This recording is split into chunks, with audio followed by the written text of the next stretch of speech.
काबिल लोग हैं, वेल एजुकेटेड है, वेल क्वालिफाइड हैं, सूरज के आगे हाथ जोड़ रहे हैं, चांद की इबादत कर रहे हैं, पेड़ की इबादत कर रहे हैं, नदी के आगे हाथ जोड़ रहे हैं, सांड को देख करके, गाय को देख करके उसके आगे हाथ जोड़ रहे हैं, गाय का पेशाब पी रहे हैं, गाय का गोबर खा रहे हैं। आपके गुवाहाटी के अंदर औरत की शर्मगाह की मूर्त बनी, उसकी इबादत हो रही है, शर्मगाह की पूजा, शर्मगाह की इबादत हो रही है। इससे बढ़ करके अल्लाह ताला की नाशुक्री क्या होगी?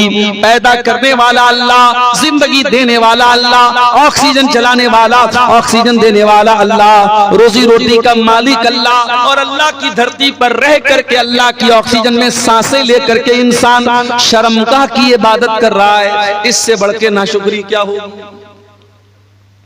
अभी हमारे उत्तर प्रदेश में 12 साल पर हमारे गैर मुस्लिम भाइयों का एक त्योहार आता है, महाकुंभ के नाम से। अभी वो चल रहा है, बड़ी भीड़ है, अभी ट्रेनों में, रोड पर सफर करना बड़ा मुश्किल है।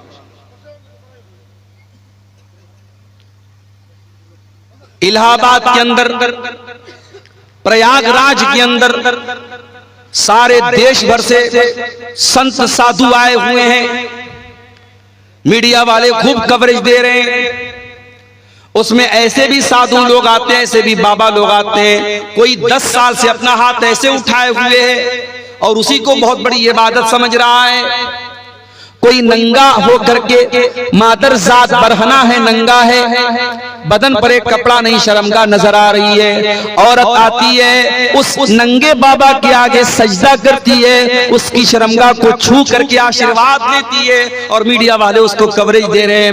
मेरे प्यारे साथियों, इस मंजर को देख करके इंसानियत भी शर्मा जाए, इंसान भी शर्मा जाए कि ये क्या हो रहा है। शर्मगाह की इबादत हो रही है और इंसान नंगा घूम रहा है, और उसको दीन समझा जा रहा है, उसको सवाब समझा जा रहा है। ये सारे मनाजिर देखने के बाद क्या हमारे और आपके दिल में ये जज्बा पैदा नहीं होता कि ऐ अल्लाह, तेरा बहुत बड़ा करम और एहसान है कि तूने हमें मुसलमान बनाया है। हमारी औकात नहीं थी, हमारी हैसियत नहीं थी कि हम अपनी सूझबूझ से इस दीन को कबूल करते। बड़े बड़े दानिश्वर, बड़े बड़े पढ़े लिखे बुद्धिजीवी लोग इसी मुल्क में रहते हैं, इस्लाम कबूल नहीं कर रहे हैं, तौहीद कबूल नहीं कर रहे हैं। ऐ अल्लाह, हम इस बात की गारंटी कैसे ले सकते थे? ये तो तेरा करम है, तूने हमें मुसलमान बनाया है। कभी गौर करना मेरे प्यारे साथी, हमारे अंदर कोई सुरखाब का पर लगा हुआ है? अल्लाह ने कौन सी ऐसी खास बात हमारे अंदर देखी, हमको मुसलमान बना दिया?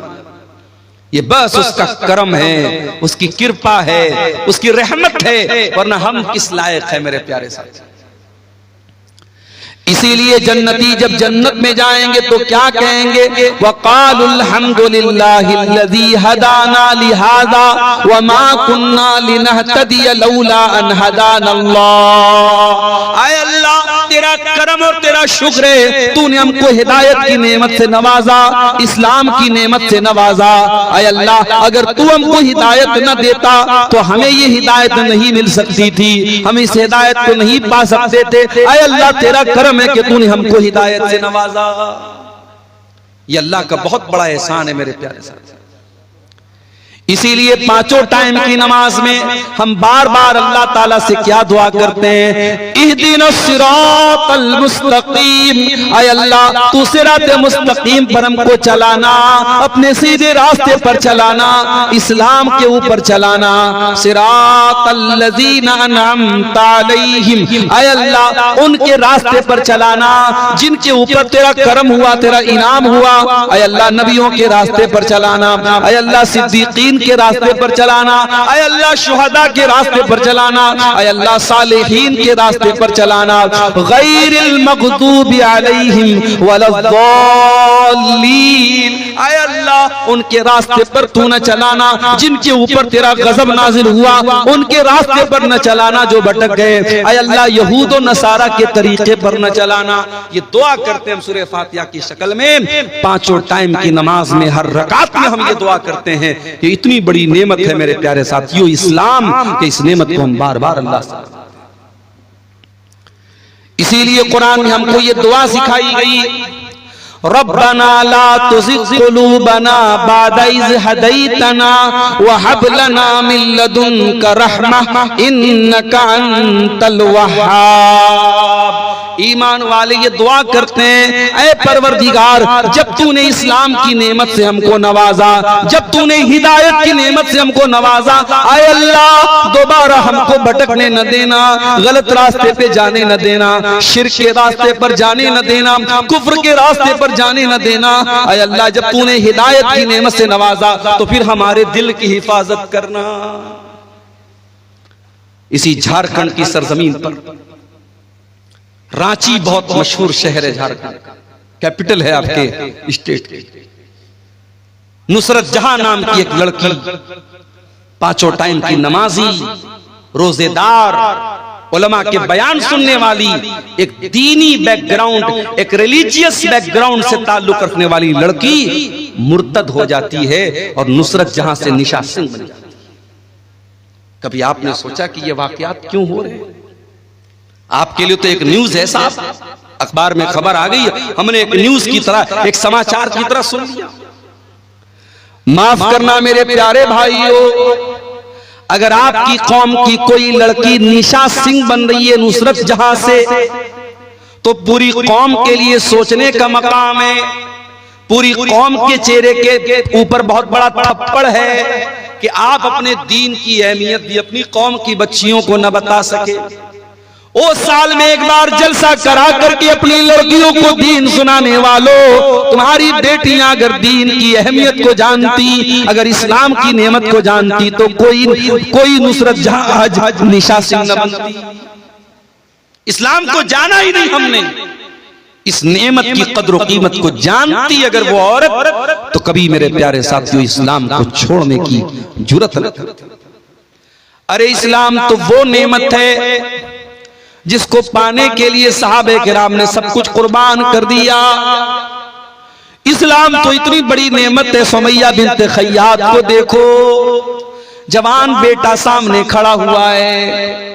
अबू जहल कहता है, बूढ़ी माँ, ऐ सुमैया, तेरा जवान बेटा सामने खड़ा है, हम नहीं चाहते तुझे तेरे बेटे के सामने नंगा कर दे। ऐ सुमैया, तू इस्लाम को छोड़ दे वरना तेरे बेटे के सामने तुझे नंगा कर दे। सोचो मेरे भाइयों, एक माँ के लिए कितनी अज़ियत की बात है, उसके जवान बेटे के सामने उसको बरहना कर दिया जाए। ऐ सुमैया, तू बूढ़ी हो चुकी है, तेरे बदन में कमजोरी आ चुकी है, मगर तेरा ईमान तो फौलाद के जैसा मजबूत है। सुमैया ने जवान बेटे के सामने नंगा हो जाना गवारा कर लिया, मगर तौहीद को छोड़ना गवारा न किया, इस्लाम को छोड़ना गवारा न किया। और चश्मे फलक ने वो मंजर भी देखा, एक बूढ़ी औरत के बदन से कपड़े उतार लिए गए, जवान बेटे के सामने उसको बरहना कर दिया गया। इतने पर अबू जहल ने बस न किया, फिर कहा कि ये सुमैया, आखिरी मौका तुझे दे रहा हूं, इस्लाम को छोड़ दे वरना तुझे कत्ल कर दूंगा। बर्छी उठाया, सुमैया का इस्लाम को छोड़ने वाली थी। अबू जहल ने बर्छी उठाया और सुमैया की शर्मगाह के ऊपर दे मारा। ऐ सुमैया, तू अल्लाह को प्यारी हो गई, तू शहीद हो गई, तेरे बदन का खून गिर गया, अल्लाह की राह में शहीद होने वाली तू पहली खातून बन गई। और तूने दुनिया की आने वाली औरतों को ये पैगाम दे दिया, ऐ दुनिया की औरतों, तुम्हें दुनिया नाजुक समझेगी, तुम्हें दुनिया कमजोर समझेगी, तुम दुनिया को बता देना, अगर औरत के पास ईमान की दौलत और ईमान की ताकत हो, औरत से ज्यादा ताकतवर कोई नहीं होता है। ईमान की दौलत अगर औरत के पास है, औरत से ताकतवर कोई नहीं होता है। सुमैया से पूछो ईमान किसको बोलते हैं? ईमान की अजमत पूछना है, कोई बिलाल हबशी से पूछ ले। हाँ मेरे नौजवान साथियों, बिलाल तुम्हारी तरह स्मार्ट और हैंडसम तो नहीं था। बिलाल कोई तुम्हारी तरह घुंघराले बाल वाला तो नहीं था। बिलाल कोई तुम्हारी तरह गोरा चट्टा तो नहीं था, खूबसूरत तो नहीं था, हैंडसम तो नहीं था। बिलाल तो हबशा का एक गुलाम था, काला कलूटा था। उसकी पूरी बॉडी काली थी, मगर उस काले सीने में जो दिल था, बिलाल के सीने में जो दिल था, वो दिल अल्लाह ताला की मोहब्बत से भरा हुआ था। ओ दुनिया वालों, तुमने तो जब भी देखा है लोगों की सूरतों को देखा है, लोगों के चेहरों को देखा है। आओ तुम्हें बिलाल की सीरत भी दिखाते हैं। बिलाल काले हैं, बिलाल का बदन काला है और बिलाल के काले बदन को उनका मालिक अरब के तपते हुए सहरा पर लिटा देता है। नीचे गरम गरम बालू है, नीचे गरम गरम रेत है और बिलाल के सीने पर गरम पत्थर भी रख देता है। बिलाल के सीने की चर्बी भी पिघल रही है और बिलाल की ईंट भी पिघल रही है। और बिलाल का मालिक कहता है, उमैया बिन खल्फ कहता है, ऐ बिलाल, तेरे सीने की चर्बी को पिघलाना हमें अच्छा नहीं लगता, तुझे टॉर्चर देना हमें अच्छा नहीं लगता। ऐ बिलाल, हम तुझे टॉर्चर करना बंद कर देंगे, बस एक शर्त है, तू अल्लाह की तौहीद को छोड़ दे और हमारे 360 माबूदों का इकरार कर ले। हमारे साथ तू भी शिर्क का नारा लगा दे और ला इलाहा इल्लल्लाह की आवाज तो निकालना बंद कर दे। बिलाल, हम तुझे तकलीफ देना छोड़ देंगे। बिलाल की जबान से आवाज नहीं निकल रही। बिलाल कुछ कहने की पोजीशन में नहीं है, मगर उस गर्म पत्थर के नीचे और उस तपते हुए सहरा में लेटे हुए बिलाल की जबान से एक लफ्ज सुनाई देता है। बिलाल कहते हैं, अहद अहद अहद, मैं जिस अल्लाह की इबादत करता हूं वो एक है, वो यकता है, वो अकेला है, मैं एक अल्लाह की इबादत करने वाला हूं। ऐ उमैया बिन खल्फ, तू लाख मेरे सीने पर गरम पत्थर रख दे, तू लाख मेरे बदन की चमड़ी को जला डाले, ऐ उमैया बिन खल्फ, बिलाल अल्लाह ताला की तौहीद को छोड़ने वाला नहीं है। अहद अहद, मेरा अल्लाह एक है, मेरा माबूद एक है, मेरा रब एक है। ओ लोगों, इस्लाम वो नेमत है जिसकी हिफाजत की खातिर बिलाल के सीने की चर्बी पिघल गई, मगर बिलाल ने इस तौहीद को नहीं छोड़ा। ये शहादत गहे उल्फत में कदम रखना है। लोग आसान समझते हैं मुसलमान, हमने तो ये समझा मुसलमान के घर में पैदा हो गए, अब्बा ने अब्दुल्ला नाम रख दिया, अब्दुर्रहमान नाम रख दिया, लड़के थे तो खतना करा दिया, बड़े हुए टोपी लगाने लगे, लुंगी पहनने लगे, बड़े का गोश्त खाने लगे। हमने तो इन चीजों को मुसलमानों की पहचान बना डाली। हो लोगों, इस्लाम इतना आसान तो नहीं है, ये तो शहादत गए उल्फत में कदम रखना है। लोग आसान समझते हैं मुसलमान होना, लोग आसान समझते हैं मुसलमान होना। इस्लाम ये फूलों की सेज नहीं है मेरे प्यारे साथियों, ये कांटों भरा रास्ता है। इस्लाम पर चलते हुए कदम कदम पर ऐसे मौके आएंगे जब आपको अपनी ख्वाहिशात का गला घोटना पड़ेगा, अपनी इच्छाओं को मारना पड़ेगा, अपनी डिजायर्स को खत्म करना पड़ेगा, तब जाकर के आप अल्लाह ताला की जन्नत को पा सकते हैं। इस्लाम ने पूरे के पूरे दाखिल, इस्लाम में अधूरे दाखिल मत होना। इस्लाम वो दीन है जो अल्लाह ताला का इकलौता पसंदीदा दीन है। इस्लाम के आने के बाद अब कोई और दीन अल्लाह ताला क्या स्वीकार्य नहीं होगा, एक्सेप्टेबल नहीं होगा, कबूल नहीं किया जाएगा। अल्लाह कुरान में कहता है, इन्नद्दीन इंदल्लाहिल इस्लाम, अल्लाह ताला के यहाँ अगर कोई दीन कबूल होगा तो इस्लाम होगा।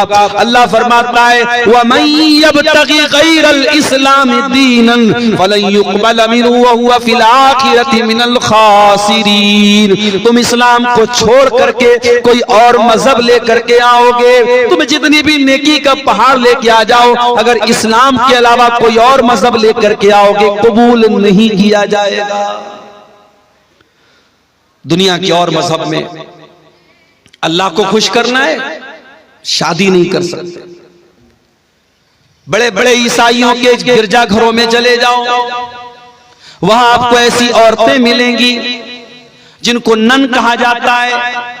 ये नन वो औरतें होती हैं जो जिंदगी भर शादी नहीं करती हैं, जो अपने आप को चर्च के लिए खास कर लेती हैं। उनका अकीदा ये होता है, अगर अल्लाह ताला को राजी करना है, खुश करना है, तो हम शादी नहीं करेंगे, हम शौहर के पास नहीं जाएंगे, हम सारी जिंदगी चर्च में रहेंगे। उनको नन कहा जाता है। ये अकीदा है ईसाइयों का। हमारे हिंदू भाइयों क्या एक अकीदा है, अगर आपको ईश्वर को प्रसन्न करना है, अल्लाह को खुश करना है, तो आपको ब्रह्मचारी बनना पड़ेगा, दुनिया को त्यागना पड़ेगा, पत्नी से दूर रहना पड़ेगा, बच्चों से दूर रहना पड़ेगा, दुनिया को मोह माया समझ करके दुनिया को त्याग देना होगा, दुनिया को छोड़ देना होगा। जरा सोचो मेरे प्यारे साथियों, अगर ये तसव्वुर इस्लाम का भी होता तो कितनी परेशानी होती। आए अल्लाह तेरा शुक्र है तूने हमें मुसलमान बनाया और इस्लाम जैसा दीन हमको दिया जिसमें दुनिया को त्यागने का, दुनिया को छोड़ने का हुक्म नहीं दिया गया, बल्कि कुरान में अल्लाह हमको दुआ सिखाता है कि ऐ मेरे बंदो ये दुआ पढ़ा करो, रब्बना आतिना फिद दुनिया हसना व फिल आखिरती हसना व क़िना अज़ाबन नार। ऐ परवरदिगार हमारी दुनिया को भी अच्छा बना दे, हमारी आखिरत को भी अच्छा बना दे और हमें जहन्नम की आग से तू बचा ले। ये कुरान की सबसे जामे दुआ है और ये वो दुआ है मेरे प्यारे साथियों। अगर आपने कभी हज किया होगा, कभी उम्रा किया होगा, जब आप तवाफ करते हैं खाने काबा का तो हजर अस्वद और रुकन यमानी के बीच में इस दुआ को पढ़ते हैं। ये इतनी प्यारी दुआ है मेरे साथियों। अल्लाह के प्यारे नबी एक दुआ पढ़ा करते थे, किया करते थे, अल्लाहुम्मा अस्लिह ली दीनी अल्लज़ी हुवा इस्मत अमरी। ऐ अल्लाह मेरे दीन को ठीक कर दे क्योंकि मेरे मामले की बुनियाद तो मेरे दीन के ऊपर है। व अस्लिह ली दुनियाया अल्लती फीहा माशी, और अल्लाह मेरी दुनिया को भी ठीक कर दे क्योंकि जिंदगी तो मुझको दुनिया के अंदर गुजारना है। व अस्लिह ली आखिरती अल्लती इलैहा दी, और ऐ अल्लाह मेरी आखिरत को भी तू ठीक कर दे क्योंकि मरने के बाद लौट करके वही जाना है। वजालिल हयात ज़ियादतन ली फी कुल्ली खैर, और ऐ अल्लाह मेरी जिंदगी को ऐसा बना दे कि जिंदगी का हर दिन नेकी में इजाफे का सबब बन जाए, जिंदगी में हर दिन भलाई में इजाफा हो, नेकी में इजाफा हो। वजालिल मौत राहतन ली मिन कुल्ली शर, और ऐ अल्लाह जब तुम मौत देना तो ऐसी मौत देना कि हर तकलीफ से, हर शर से मुझको नजात मिल जाए। ये बड़ी जामे दुआ है। अल्लाह के प्यारे नबी ये दुआ पढ़ा करते थे, तो हमें ये दुआ सिखाई गई मेरे साथ। हमारे नबी ने शादी भी की, एक साथ आपकी 9 बीवियां थी, सबका हक आप अदा करते थे। आपके कुछ सहाबा ने जब शादी ना करने का इरादा कर लिया, मिसाल के तौर पर एक सहाबी थे, उनका नाम था उस्मान बिन मज़ून रज़ी अल्लाह ताला अन्हु। उन्होंने ये तय कर लिया कि मैं शादी ही नहीं करूंगा, यहां तक कि उन्होंने ये तय कर लिया कि वो अपने टेस्टिकल्स को निकलवा देंगे, अपने खुशियतैन को निकलवा देंगे, यानी मर्द रहने के काबिल ही नहीं रहेंगे, मर्दानगी खत्म कर देंगे, शादी के काबिल ही नहीं बचेंगे। यहां तक उन्होंने इरादा कर लिया। भाई उस जमाने में नसबंदी नहीं होती थी, मेडिकल साइंस का जमाना नहीं था, तो जैसे हम जानवरों को देखते हैं कि जानवरों को खस्सी कर दिया जाता है ताकि फिर जानवर पैदावार बढ़ाने के काबिल न बचे, तो हजरत उस्मान बिन मज़ून ने खस्सी करने का अपने आप को इरादा कर लिया कि मैं इस लायक ही न बचूं कि मैं शादी कर सकूं। अल्लाह के नबी को पता चला, आपने उस्मान बिन मज़ून को बुलवाया, और मैं यहां पर यह वजाहत कर दूं कि ये वो उस्मान नहीं है जो अल्लाह के नबी के दामाद थे, वो दूसरे उस्मान है। ये गलतफहमी मत पाल लीजिएगा, वो उस्मान बिन अफ़्फ़ान थे जो नबी के दामाद थे, ये दूसरे हैं। इनका नाम उस्मान बिन मज़ून था, इनके अब्बा का नाम मज़ून था। ये अल्लाह के नबी के पास आए, नबी ने पूछा क्या है उस्मान, मुझे ऐसा ऐसा पता चला है। कहा अल्लाह के नबी सही पता चला है। आपने फरमाया कि ऐ उस्मान तब तकी रहबानियतन, क्या तुम ये चाहते हो कि इस्लाम को छोड़ करके तुम रहबानियत अपना लो? ऐ उस्मान, मेरे दीन के अंदर रहबानियत नहीं है। ऐ उस्मान, मैं अल्लाह का नबी हूँ, लेकिन कान खोल करके सुन लो। उमिरतु अन अनामा व अकूमा, मुझे अल्लाह ने हुक्म दिया है मैं रात में आराम भी करता हूँ और रात में नमाज भी पढ़ता हूँ। व असूमा व उफ्तिर, मैं रोजा भी रखता हूँ और कभी कभी रोजा नहीं भी रखता हूँ, मैं कंटिन्यू नफिल रोजा नहीं रखता हूँ। और अल्लाह ने मुझको हुक्म दिया है मैं निकाह भी करता हूँ, मेरी बीवियां भी है और यही मेरा तरीका है। फमन रगीबा अन सुन्नती फलैसा मिन्नी, जो मेरे तरीके से हटेगा उसका मुझसे कोई ताल्लुक नहीं है। इस्लाम इतना प्यारा दीन है। रडुआ बन करके कोई जिंदगी गुजारे, कोई शादी न करे, कोई बगैर जोड़े के रहे, इस्लाम की तालीम नहीं है। इस्लाम हुक्म देता है अपने लड़कों और लड़कियों की शादी कराओ। कोई लड़का, कोई मर्द बगैर बीवी के न रहे, कोई औरत बगैर शौहर के न रहे। ये इस्लाम की तालीम है।